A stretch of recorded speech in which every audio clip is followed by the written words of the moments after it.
ngayong hapon ay kasama po natin si ate at ipapaliwanag niya po ano po ba yung klase ng hanap buhay na kanyang ginagawa na nakakapagtawid sa kanyang pamilya at sa kanya rin pong sarili. Ayan, magandang hapon po sa iyo. Ako. Yan. Una po, pakilala niyo po yung inyo pong sarili. Ano pong pangalan niyo po or ilan taon na po kayo? Ako si Rosemary Bitano, 40 years old. Taga-Caloocan, dito lang kami. Ate, ano po? Ate Rosemary. Ayan, Ate Rosemary. Salamat po. Ayan, kasama natin si Ate Rosemary ngayong hapon.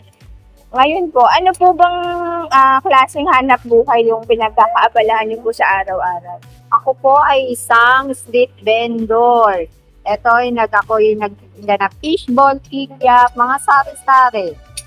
Fishball, kikyang, kwek-kwek, tapos siomay. Ayan. Gano'ng katagal niyo na po yung ginagawa? Ito almost 3 years na akong nagtitinda nito.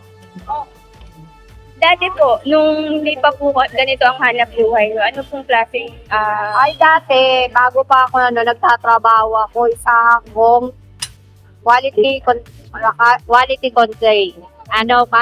control. QC ako sa isang kumpanya.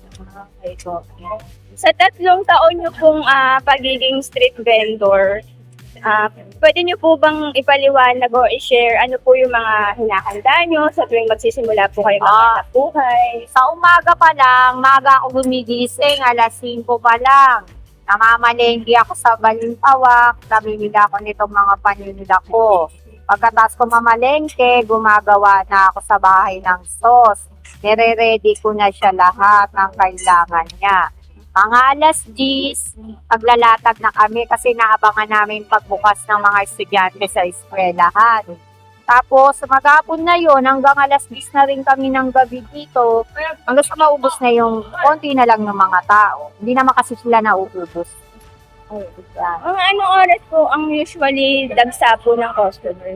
Sa mga hapon na talaga dumadagsa mga customer. Mga hapon na siya. Bihira sa umaga na hapon talaga siya mas mabili. Meron po bang araw na kaunti po yung kinikita niyo po or halos same lang po araw-araw?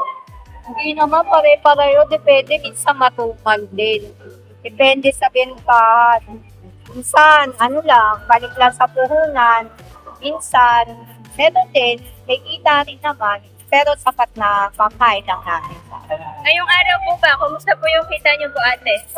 Nako, sasasabi ko, di pa maganda. Kasi medyo umuulan. Kaya tingnan natin mamaya, baka mas gumanda. Ayun. Panghuling tanong na lang po. Ano po sa ginagawa niyo po hanap buhay? Ano po yung pinakagusto niyo po ang part?